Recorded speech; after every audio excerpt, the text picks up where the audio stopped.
name is Craig Bamberg. Our business is Platinum Dry Cleaners in Naples, Florida.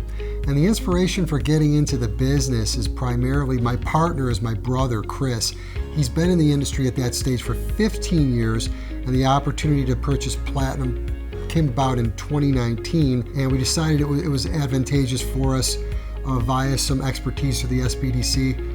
We took a good look at it and we thought it was a fantastic opportunity for us. I think the biggest success in our business at Platinum is overcoming 2 years of a pandemic with a little bit of a lull, and then overcoming a year of a hurricane along with hurricane recovery, and still standing along with all 40 employees at the end of the day. I worked with the SBDC at FGCU for many years prior to the purchase of Platinum in 2019. Sometimes the answer is yes for a business, but sometimes the answer is no. And what many don't know is I took a look at 5 different businesses, with Platinum being the 5th and the final yes.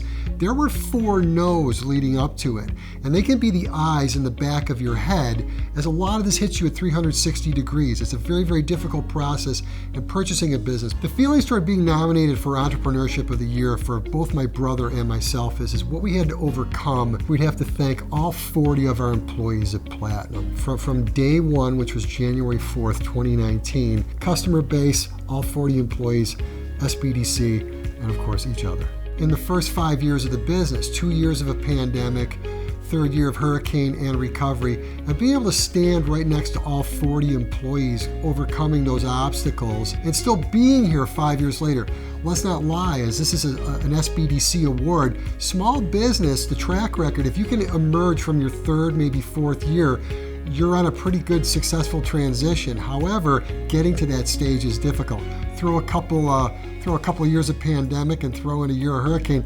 Yeah, what was normal? But we came through it and we're proud of it. And just to get the award through all that adversity would certainly be amazing for us.